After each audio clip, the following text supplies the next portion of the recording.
আজকের এই ঘটনাটি আপনাদের আত্মাকে জাগিয়ে তুলবে, এই জন্য অনুরোধ ঘটনাটি একেবারে শেষ পর্যন্ত দেখবেন। বন্ধুরা, একজন কোরআনের হাফেজা মেয়ের বিয়ে একটি নাগ একটি সাপের সাথে হয়েছিল কেন, এর পেছনের কারণ কি ছিল, এবং বিয়ের প্রথম রাতে সেই সাপটি কোরআনের হাফেজা মেয়ের সাথে যা করেছিল তা শোনার পর আপনাদের দেহ শিহরিত হয়ে উঠবে। এই ঘটনাটি শিক্ষণীয় ঘটনা, তাই অনুরোধ করব ভিডিওটি একেবারে শেষ পর্যন্ত দেখবেন।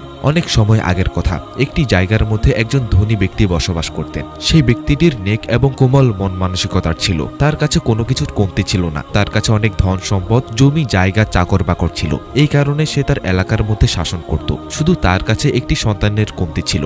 সন্তানের কারণে সে 3টি বিয়ে করেছিল, তবে তার 3টি স্ত্রীর কাছ থেকেও কোনো সন্তান হলো না। সে মাঝে মাঝে ভাবত, আমার মৃত্যুর পর আমার দুশমনেরা আমার স্ত্রীগুলোর সাথে কি করবে এবং আমার এলাকাকে শাসন করবে। সে যখন এই কথাগুলো চিন্তা করত তখন সে অনেক বেশি পেরেশান হয়ে যেত। সেই এলাকার বাচ্চারা পর্যন্ত জানত যে সেই ব্যক্তিটি সন্তানের জন্য অনেক বেশি দুঃখী থাকে। সেই ব্যক্তিটি ফকির এবং দরবেশদের কাছেও যায়, বড় বড় বুজুর্গদের দরবারে গিয়ে চাদর দান করে আসে, মসজিদের মধ্যে সাফ সাফাই করে থাকে। সে তার নিজের হাতে সকল কিছু করত।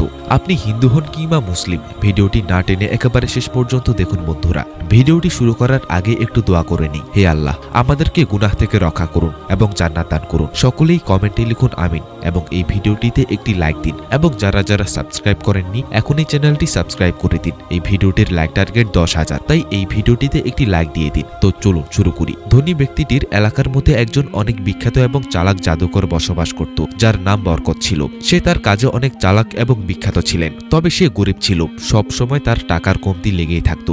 এরপর একদিন সে একটি কৌশল বের করলো এবং সে নতুন পোশাক পরিধান করে ধনী ব্যক্তিটির দরবারে হাজির হলো এবং এসে বলতে লাগলো, জনাব, আমি আমার জাদু দ্বারা জানতে পেরেছি আপনি যদি কোনো 18 বছরের মেয়েকে বিয়ে করেন তাহলে তার গর্ভ থেকে সন্তান জন্ম হবে। ধনী ব্যক্তি এরপর জাদুকরকে জিজ্ঞাসা করলো সেই মেয়েটি কে এবং সে কোথায় বসবাস করে। তখন জাদুকর বলল, পাশের এলাকার মধ্যে একজন বিধবা মহিলা বসবাস করেন এবং তার একটি মেয়ে রয়েছে, এবং সেই মেয়েটি অনেক সুন্দর এবং আকর্ষণীয় ও চালাক। ধনী ব্যক্তি বলতে লাগলো, ঠিক আছে, যেহেতু আমি 3টি বিয়ে করেছি সেহেতু আরেকটি বিয়ে করেই দেখি, কেননা আমার কাছে তো ধন সম্পদের কোনো কমতি নেই, কমতি রয়েছে শুধু একটি সন্তানের, এবং জাদুকরের কথা সত্যিও হতে পারে এবং আমি আমার জন্য একটি ওয়ারিশ পেয়ে যেতে পারি। এরপর সেই জাদুকরটি সেই ধনী ব্যক্তিটিকে একটি মতির মালা দিল এবং বলতে লাগলো, যদি আমার চতুর্থ স্ত্রী থেকে আল্লাহ পাক রব্বুল আলামিন আমাকে সন্তান দান করেন তাহলে আমি তোমাকে মালামাল করে দিব, তবে এই কথাটি যদি মিথ্যা হয় তাহলে আমি তোমার শরীরের চামড়া তুলে নিয়ে তা চিল এবং কাকে খেতে দিব।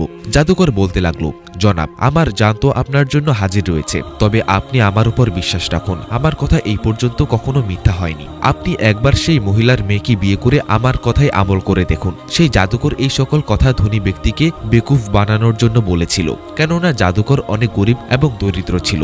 তাকে তার স্বার্থ পূরণ করার জন্য টাকা প্রয়োজন ছিল, এবং সেই বৃদ্ধ মহিলাটি সেই জাদুকরের বোন ছিল এবং তারাও অনেক গরিব ছিল, এবং সেই মহিলার শুধু একটি মেয়ে ছিল যে কিনা অনেক সুন্দরী ছিল। তাই সে ভাবল, কেননা আমি আমার ভাগ্নের বিয়ে ধনী ব্যক্তির সাথে করিয়ে দেই এবং তাকে সম্পদের মালিক বানিয়ে দেই, এবং এর দ্বারা আমিও সম্পদ ভোগ করতে পারবো। এর কিছুদিন পর সেই জাদুকর তার ভাগ্নের বিয়ে ধনী ব্যক্তির সাথে করিয়ে দিয়েছিল।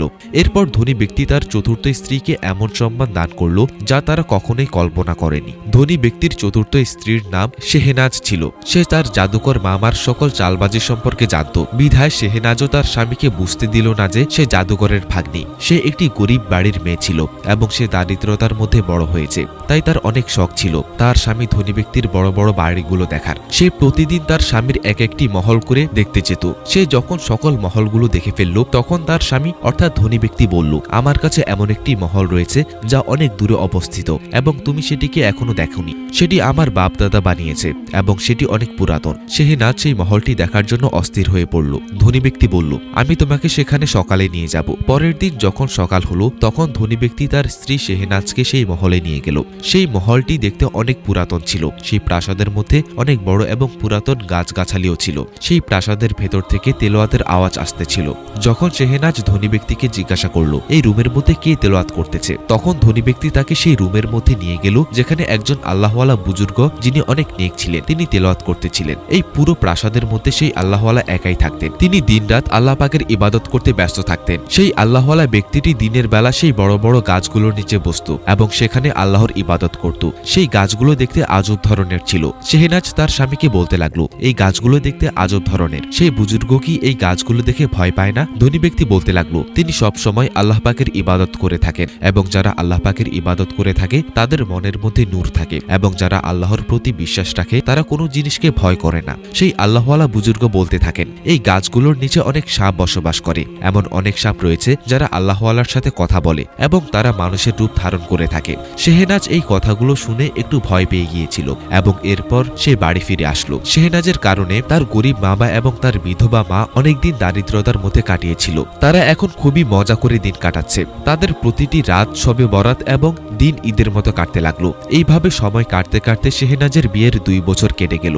তবে তার গর্ভ থেকেও ধনী ব্যক্তি সন্তান পেলেন না। তখন সেই ধনী ব্যক্তি অনেক বেশি দুঃখী হয়ে পড়লেন। এরপর একদিন ধনী ব্যক্তি অনেক বেশি রাগান্বিত হয়ে সেই জাদুকরকে নিজের প্রাসাদে ডাকলেন এবং বললেন, তুমি একটি মিথ্যুক জাদুকর এবং তোমার কথা মিথ্যা প্রমাণ হয়েছে, তাই তুমি এখন শাস্তির জন্য প্রস্তুত হয়ে যাও। সেই জাদুকরটি বলতে লাগলো, জনাব, আপনি বললে আমি আমার মাথা নিজে কেটে আপনার কদমে রেখে দিব এবং এটি আমার জন্য অনেক গৌরবের বিষয়। তবে আপনি আমার কথায় বিশ্বাস রাখুন, আমি কোনো মিথ্যা কথা বলিনি। আপনাদের বংশের ওয়ারিশ এই বছরের মধ্যেই জন্ম হবে। সেই ধনী ব্যক্তি আরো একবার খুশি হয়ে সেই জাদুকরকে আরো একটি মতির বানা দিল। সেই জাদুকর সেই হার নিয়ে তার বৃদ্ধ বোনের কাছে গেল এবং বলতে লাগলো, তুমি কিছুদিনের মধ্যে চারপাশে এই কথাটি ছড়িয়ে দিবে যে আমার মেয়ে শেহনাজ ধনী ব্যক্তির সবচেয়ে ছোট মেয়ে মা হতে চলেছে। তখন সেই বৃদ্ধ মহিলাটি বলতে লাগলো, এই কথাটি ছড়িয়ে দেওয়াটা বড় বিষয় নয়, তবে এই মিথ্যা কথাটি প্রমাণ করা অনেক বেশি কঠিন। এর ফলাফল অনেক ভয়ানক হতে পারে। জাদুকর বলতে লাগলো, বোন, তুমি চিন্তা করিও না, তোমার এই জাদুকর ভাই সকল কিছু সামলে নিবে। আমি এমন একটি কৌশল ভেবেছি যার ফলে আমরা দুজনেই অনেক আরাম আয়েশের সাথে দিন কাটাবো। এরপর জাদুকরের বৃদ্ধ মন কিছুদিনের মধ্যে সকল জায়গাতে ছড়িয়ে দিল যে তার মেয়ে শেহনাজ গর্ভবতী হতে চলেছে। সেই ধনী ব্যক্তির সবচেয়ে ছোট স্ত্রী তার বংশের ওয়ারিশ দিতে চলেছে। ধনী ব্যক্তি খুশি হয়ে গরিব এবং অসহায়দের মাঝে অনেক কিছু বিতরণ করলেন এবং ধনী ব্যক্তি সেই জাদুকরকে নিজের কাছে ডেকে অনেক কিছু উপহার দান করলেন। এরপর জাদুকর ধনী ব্যক্তিটিকে বলতে লাগলো, জনাব, আমি আপনাকে একটি কথা বলতে চাই। আমি আমার জাদুতে জানতে পেরেছি যে আপনার ঘরে অনেক সুন্দর একটি রাজকুমারের মতো সন্তান জন্ম নিবে, অর্থাৎ ছেলে সন্তান জন্ম হবে। তার জন্ম হওয়ার পর থেকে তার 14 বছর হওয়া পর্যন্ত আপনার উপর অনেক বিপদ আসতে পারে। যাতে ধনী ব্যক্তি বলতে লাগলো, আমি তোমার কথা বুঝতে পারতেছি না। তখন জাদুকর বলতে লাগলো, আপনার সন্তানকে তার মা এবং তার নানি ব্যতীত অন্য কেউ যদি দেখে তাহলে সে মূর্তি হয়ে যাবে, না হলে মৃত্যুবরণ করবে।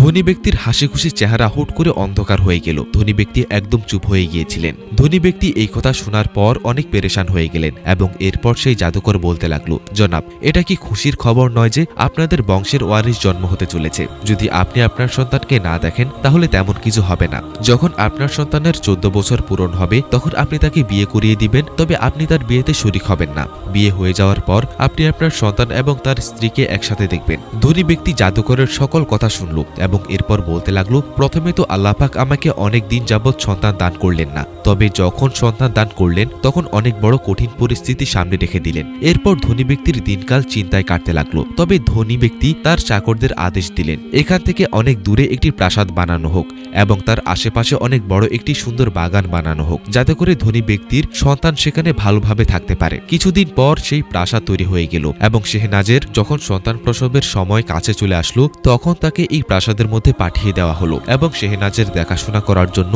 এবং তাকে হেফাজতে রাখার জন্য তার বৃদ্ধ মাকে তার সাথে পাঠিয়ে দেওয়া হলো, যাতে করে অপর কোনো মহিলার নজর সেই বাচ্চার উপর না পড়ে। যখন প্রসবের সময় আসলো তখন সেই জাদুকর এবং বৃদ্ধ মহিলা পরামর্শ করলো এবং একজন চাকরের দ্বারা ধনী ব্যক্তির কাছে খবর পাঠালো যে সন্তান হয়েছে। এই কথা শুনে ধনী ব্যক্তি অনেক বেশি খুশি হলেন এবং তিনি অনেক মিষ্টি ও উপহার বিতরণ করলেন। প্রতিটি বাড়ির মধ্যে উৎসব পালন করা হলো এবং সেই এলাকার প্রতিটি মানুষ অনেক বেশি খুশি ছিল।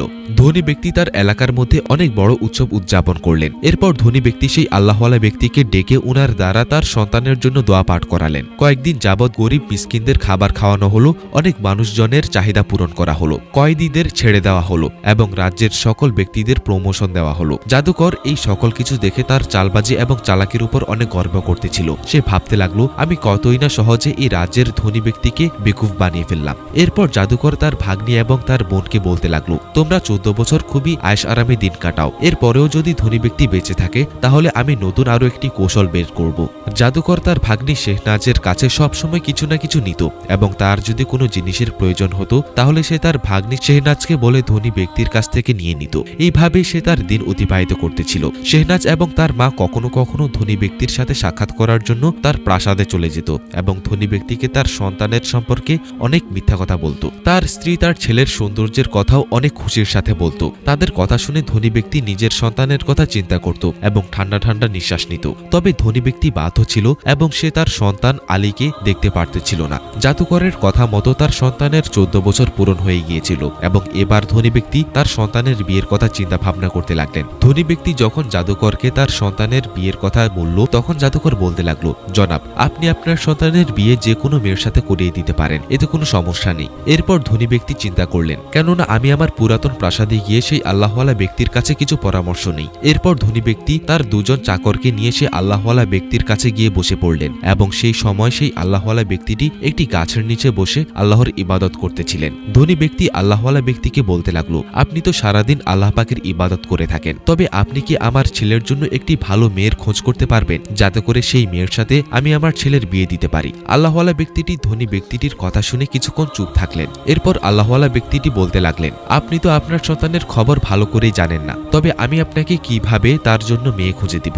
তখন ধনী ব্যক্তি বলতে লাগলেন, আপনি চিন্তা করবেন না, অতি শীঘ্রই আমার সন্তান সকলের সামনে চলে আসবে। এরপর আল্লাহওয়ালা ব্যক্তিটি কিছু চিন্তা করার পর ধনী ব্যক্তিকে বলতে লাগলো, আপনি আপনার সন্তানের বিয়ে এমন একজন মেয়ের সাথে করিয়ে দিবেন যে কুরআনের হাফেজ হবে, নেক হবে এবং 5 ওয়াক্ত নামাজ আদায় করবে। যখন ধনী ব্যক্তি সেখান থেকে চলে গেলেন তখন গাছের পেছন থেকে একটি সাপ বের হয়ে আসলো। সে সাপটি আল্লাহওয়ালা এবং ধনী ব্যক্তির কথা অনেক মনোযোগ দিয়ে শুনতেছিল। সেই ধনী ব্যক্তিটি অনেক মানুষের সাথে চেনা পরিচিত ছিল, অনেক বড় বড় মানুষের সাথে তার ওঠা বসা হতো। তবে সেই ধনী ব্যক্তি কোনো এক গরিব কুরআনের হাফেজা মেয়েকে তালাশ করতেছিল। ফলে ধনী ব্যক্তি একজন কুরআনের হাফেজা মেয়েকে খুঁজে বের করলেন যে কিনা একটি বিধবা নারীর সন্তান ছিল। ধনী ব্যক্তি সেই মেয়েটির সাথে তার সন্তানের বিয়ে ঠিক করে ফেলে এবং বিয়ের সময় পর্যন্ত ঠিক করে ফেলে। যতক্ষণ পর্যন্ত না ধনী ব্যক্তির সন্তানের বর যাত্রী সেই মেয়ের বাড়িতে পৌঁছায় ততক্ষণ পর্যন্ত তাকে দেখার অনুমতি কারো কাছে ছিল না। এই কারণে সেই ছেলেটির মা এবং তার নানি তাকে তৈরি করতেছিল। তবে সেই জাদুকরের বোন তাকে বলতে লাগলো, বরযাত্রী যাওয়ার সময় হয়ে গিয়েছে, তবে আমরা এখন পাত্র খুঁজবো কই থেকে? তখন জাদুকর বলতে লাগলো, বোন, তুমি অনেক বছর আরাম আয়েশ করে কাটিয়েছো, তবে এখন এই মুসিবতকেও এখন সহ্য করে নাও, আমি তো এখান থেকে পালাচ্ছি। এই কথা শোনার পর সেই বৃদ্ধ মহিলার পায়ের নিচ থেকে জমিন ছুটে গেল। বৃদ্ধ মহিলাটি বলতে লাগলো, হায় হায়, ধনী ব্যক্তি তো আমাদের শরীরের চামড়া তুলে নিবে। আরে জালেম, তুই তো আমাদেরকে জাহান্নামে ধাক্কা দিচ্ছিস, তোর কি লজ্জা করে না? তখন জাদুকর বলতে লাগলো, দেখো বোন, তোমার এই ভাই তোমাকে এতদিন ধরে জান্নাতেও তো রেখেছিল এবং তার প্রতিফল তুমি আমাকে এভাবে দিচ্ছ। তখন তার বোন বলতে লাগলো, মনে রাখবে, যদি তুমি আমাদেরকে এমন অবস্থায় ছেড়ে চলে যাও তাহলে তোমার অবস্থা অনেক খারাপ হবে। তুমি আমাদেরকে মাঝ জঙ্গলের মধ্যে বাঘের সামনে রেখে চলে যাচ্ছ। ধনী ব্যক্তির স্ত্রী শেহনাজও এই কথাগুলো শুনতেছিল। এরপর মা মেয়ে একে অপরকে জড়িয়ে ধরে কান্নাকাটি করতে লাগলো। আর জাদুকর তাদেরকে দেখে কখনো হাসত তো কখনো গুনগুন করত।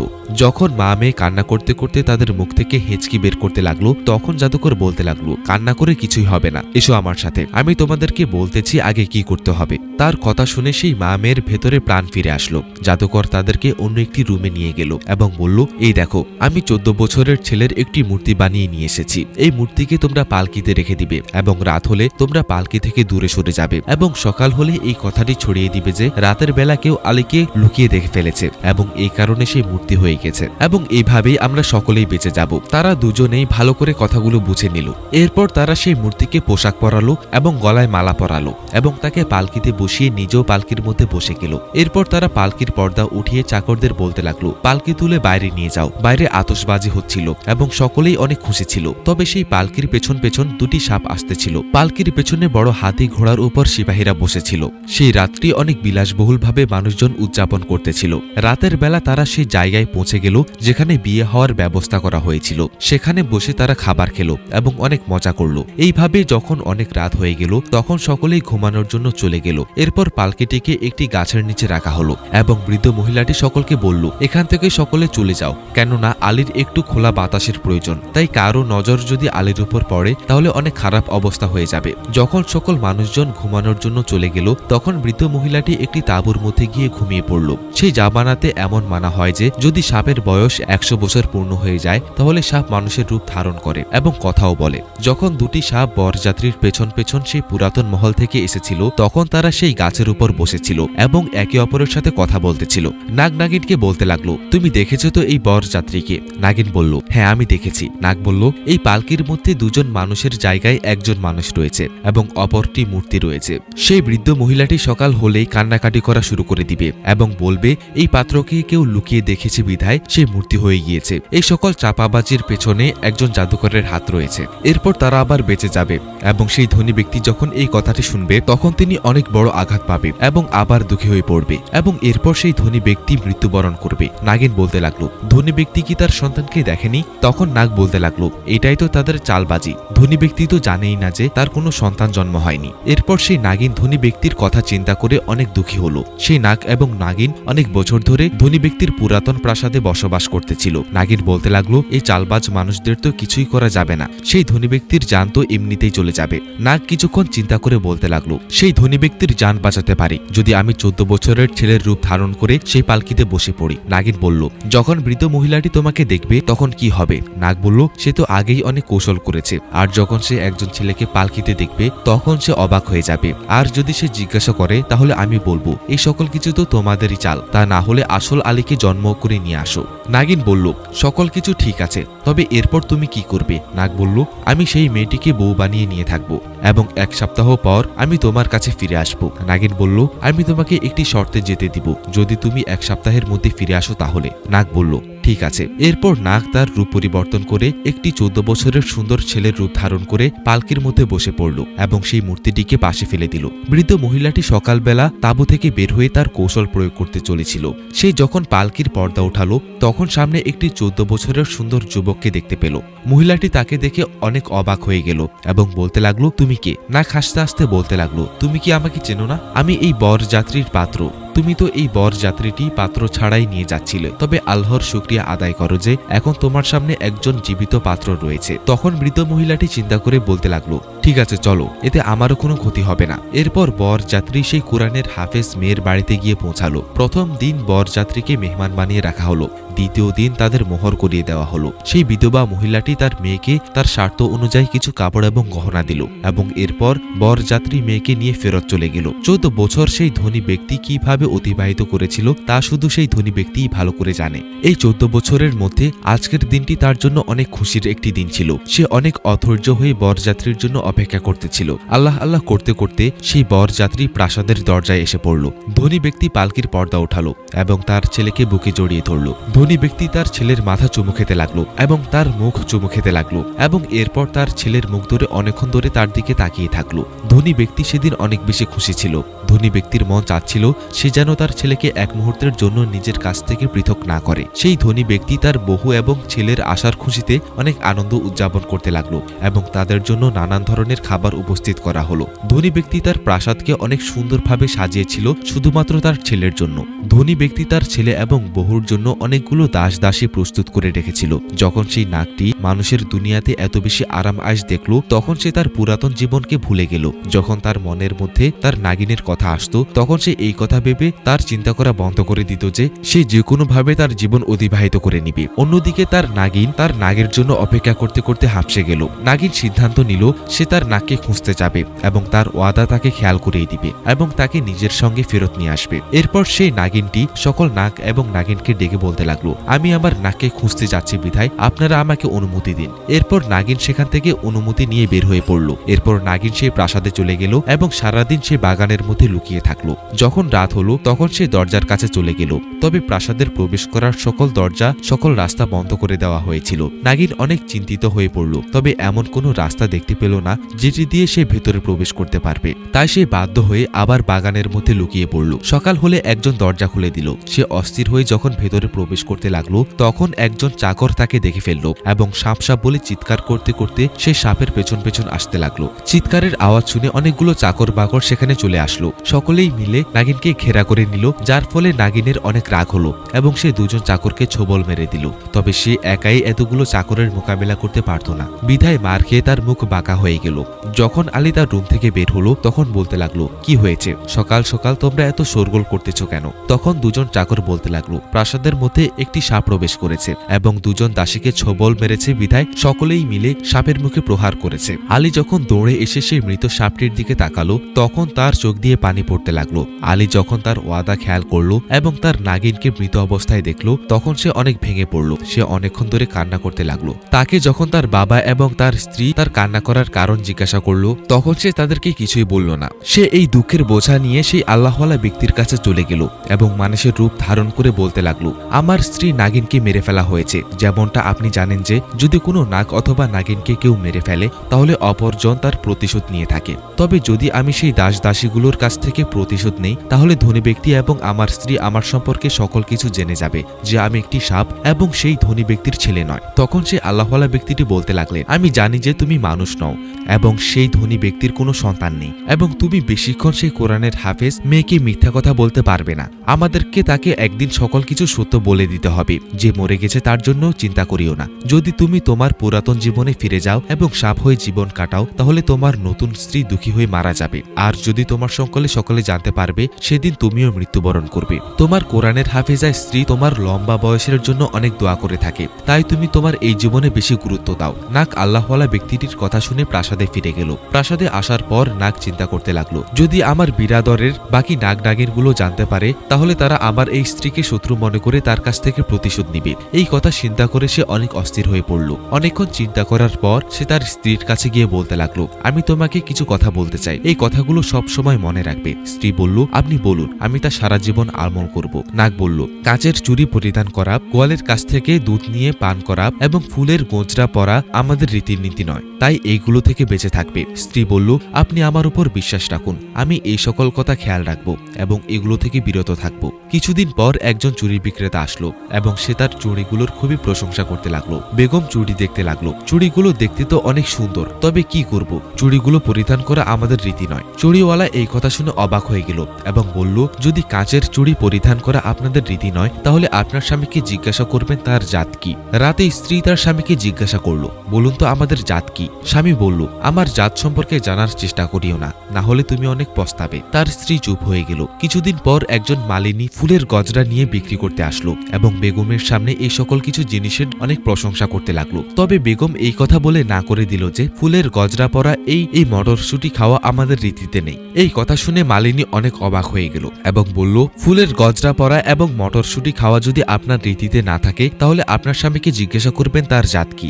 রাতে সে যখন আবার তার স্বামীকে জিজ্ঞাসা করলো যে তোমার জাত কি, তখন তার স্বামী বলল, বেগম আমার জাত জানার চেষ্টা করিও না, না হলে তুমি অনেক পস্তাবে। এক সপ্তাহ পর আরো একটি গোয়াল আসলো এবং সে তার দুধের অনেক প্রশংসা করতে লাগলো। তবে বেগম তাকে আবারও এই কথা বলে দূর করে দিল যে দুধ পান করা আমাদের রীতি নয়। গোয়াল অবাক হয়ে বেগমকে বলল, বেগম বলুন তো আপনার স্বামীর জাত কি। এবার তো সেই মেয়েটি অনেক অবাক হয়ে গেল। তাই সে রাতে তার স্বামীকে জিজ্ঞাসা করলো, আজকে আমি জেনেই ছাড়বো, আপনি আমাকে আপনার জাতের কথা বলেন না কেন, বলুন আপনার জাত কি। তখন তার স্বামী বলতে লাগলো, আমাকে আমার জাতের কথা জিজ্ঞাসা করিও না, না হলে তুমি অনেক আফসোস করবে এবং বিপদে পড়বে। তার স্ত্রী বলতে লাগলো, আমার উপর যতই বিপদ আসুক না কেন তাও আমি জানতে চাই। নাগ এবার পেরেশানিতে পড়ে গেল এবং বলতে লাগলো, যদি তোমার জানার এতই আগ্রহ হয়ে থাকে তাহলে কাল সকালে তুমি আমার সাথে আমাদের পুরাতন প্রাসাদে যেও, সেখানে গিয়ে আমি তোমাকে বলে দিব আমার জাত কি। কুরআনের হাফেজা মেয়েটি যেমন তেমন করে রাত অতিবাহিত করলো এবং সকালে সেই পুরাতন মহলে চলে গেল। মহলে যাওয়ার পর তার স্বামী আবার তাকে বলে, বেগম আমি তোমাকে আরো একবার বলতেছি, তুমি আমার জাত সম্পর্কে জানার চেষ্টা করিও না, তা না হলে তুমি অনেক বিপদে পড়ে যাবে। তবে তার স্ত্রী বলতে লাগলো, না, আজকে তো আমি জেনেই ছাড়বো। এরপর তার স্বামী তাকে একটি গাছের নিচে নিয়ে গেল এবং সেই গাছের নিচে অনেকগুলো ছোট বড় গর্ত ছিল। নাগ তার সকল কাপড় খুলে তার স্ত্রীকে বলতে লাগলো, আমি আরো একবার বলতেছি, আমার জাত সম্পর্কে জানার চেষ্টা করো না, তা না হলে তুমি অনেক বিপদে পড়ে যাবে। তার স্ত্রী বলতে লাগলো, আজব তো, বারবার শুধু একই কথা বলে যাচ্ছ, আমি জেনে ছাড়বো তোমার জাত কি। সেই নাগটি বাধ্য হয়ে গেল এবং এরপর তার স্বামী সাপে পরিণত হয়ে গেল। এবং যখন তার স্ত্রী এই দৃশ্য দেখলো তখন সে অনেক ভয় পেয়ে গেল এবং হতভম্ব হয়ে গেল। তবে তার স্ত্রীর মনে এই খেয়াল আসলো যে যাই হোক না কেন, তাই আমাকে তার সঙ্গে দেওয়া উচিত। মেয়েটি যখন তার স্বামীকে ধরতে চাইল তবে তখন সাপটি একটি গর্তের মধ্যে প্রবেশ করে পড়ল এবং গায়েব হয়ে গেল। এরপর সেই মেয়েটির পায়ের নিচ থেকে জমিন সরে গেল। সে তার স্বামীকে কোথাও খুঁজে পাচ্ছিল না এবং এবার সে মনে মনে তার জেদের কারণে আফসোস করতেছিল। সে কান্না করতে লাগলো এবং তার স্বামীকে খুঁজতে লাগলো। এরপর সে এদিকে ওদিকে তাকাতে লাগলো এবং সামনে একটি ছোট ঘর দেখতে পেল এবং তার ভেতরে প্রবেশ করলো। অনেকক্ষণ ধরে খোঁজাখুঁজি করার পরও সে তার স্বামীকে খুঁজে পাচ্ছিল না। এরপর সে কিছুক্ষণ বিশ্রাম নিল এবং আবার তার স্বামীকে খোঁজা শুরু করে দিল। সে পাগলের মতো তার স্বামীকে খুঁজতে লাগলো এবং চিন্তা করতে লাগলো, আমি কেন আমার স্বামীকে তার জাতের কথা জিজ্ঞাসা করতে গেলাম। সে আমাকে বারবার বলতেছিল আমি যেন তাকে তার জাতের কথা জিজ্ঞাসা না করি, তবে আমি জেদ করে উনার কাছ থেকে উনার জাতের কথা জেনে নিই এবং অনেক বড় ভুল কাজ করি। এরপর সেই মেয়েটি একটি কুয়ার কাছে গিয়ে পৌঁছালো যেখানে কিছু মেয়েরা বারবার পানি নিতে আসছিল। সেই মেয়েগুলো প্রতিটাই অনেক বেশি সুন্দরী ছিল, তবে তাদের চোখ একদম আজব ছিল। প্রতিটি মেয়ের কণ্ঠ সুন্দর এবং কোমল ছিল, তবে কারো হাতে চুড়ি ছিল না এবং তাদের নাক কানেও কোনো অলংকার ছিল না। তারা একে অপরের সাথে কথা বলতো এবং কোরআনের হাফেজ মেয়েটির দিকে এক নজর তাকিয়ে চলে যেত। এরপর কোরআনের হাফেজা মেয়েটি তাদেরকে জিজ্ঞাসা করলো, তোমরা এত বেশি পানি কোথায় নিয়ে যাচ্ছ? তখন সেই মেয়েগুলো বলতে লাগলো, আমাদের মামা মানুষের রূপ নিয়ে অনেক দিন ধরে মানুষের সাথে বসবাস করেছিল বিধায় উনার শরীর থেকে মানুষের গন্ধ আসতেছে, তাই আমরা তাকে ভালো করে গোসল করাচ্ছি। মেয়েটি বুঝতে পেরে গেল যে তাদের মামাই হচ্ছে তার স্বামী, তাই মেয়েটি চুপ করে তার আংটি বের করে সেই পানির কলসের মধ্যে রেখে দিল। তার স্বামী একটি পাথরের মধ্যে শুয়েছিল এবং মেয়েগুলো তাকে সাবান দিয়ে গোসল করাচ্ছিল এবং তার উপর আতর ঢালতেছিল।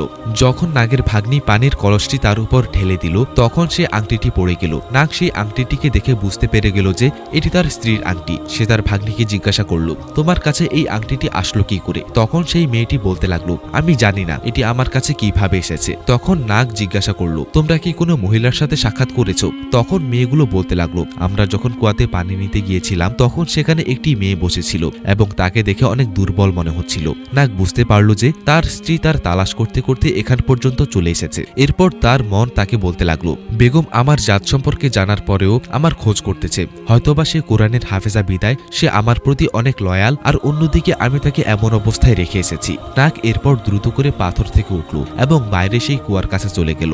সেখানে গিয়ে সে দেখল তার স্ত্রী অনেক দুঃখী অবস্থায় সেখানে বসে রয়েছে এবং তার চোখ দিয়ে পানি পড়তেছে। এটি দেখে সে তার মনকে কাবু করতে পারল না এবং মানুষের রূপ ধারণ করে তার সামনে চলে গেল।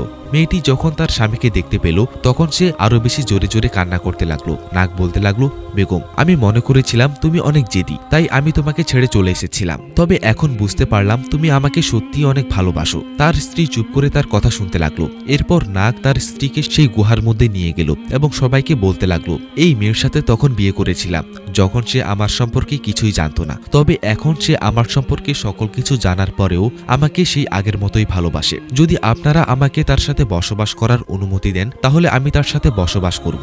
নাগ এটাও বলল যে আমার নাগিন মৃত্যুবরণ করেছে, তাই একা থাকা আমার জন্য কষ্টকর। যখন মানুষের মাঝে থাকতে লাগলাম তখন জানতে পারলাম তারাও সততাবাদী হয়ে থাকে। সেই পুরাতন মহলের আল্লাহওয়ালা ব্যক্তিটিকে তো আপনারা সকলেই চিনেন, তিনি তো আমাদের সম্পর্কে সকল কিছুই জানেন, তবে তিনি কখনো আমাদের কোনো ক্ষতি করেননি এবং তিনি আমাকেই বলেছিলেন, তোমার বিয়ে যদি কুরআনের হাফেজার সাথে হয়ে যায় তাহলে তুমি সারা জীবন মানুষের মাঝে থাকতে পারবে। এবং আমার স্ত্রী আলহামদুলিল্লাহ কুরআনের হাফেজ, যদি আমি তার সাথে মানুষের দুনিয়াতে চলে যাই তাহলে সে হাসি খুশি থাকতে পারবে এবং আমাকেও একা থাকতে হবে না। এরপর সেই সকল সাপগুলো বলতে লাগলো, তোমার সততা আমাদের অনেক পছন্দ হয়েছে, তাই আমাদের সাপ ভাইকে নিয়ে যেতে পারো, যাও তোমার স্ত্রীকে নিয়ে যাও এবং সুখে শান্তিতে জীবন যাপন করো। এরপর তারা ফেরত চলে গেল এবং আল্লাহওয়ালা ব্যক্তিকে গিয়ে সকল কিছু বলল। সে আল্লাহওয়ালা ব্যক্তিটি বললেন, এখন সকল ঘটনা তোমরা সেই ধনী ব্যক্তিকে গিয়ে বলো। স্বামী স্ত্রী যখন প্রাসাদে গেল তখন তাদের দেখে সকলেই খুশি হয়ে গেল। ধনী ব্যক্তি তার সন্তানের চিন্তায় অনেক অসুস্থ হয়ে পড়েছিলেন। তাদের কথা চিন্তা করে তিনি কখনো কখনো বেহুশ হয়ে যেত,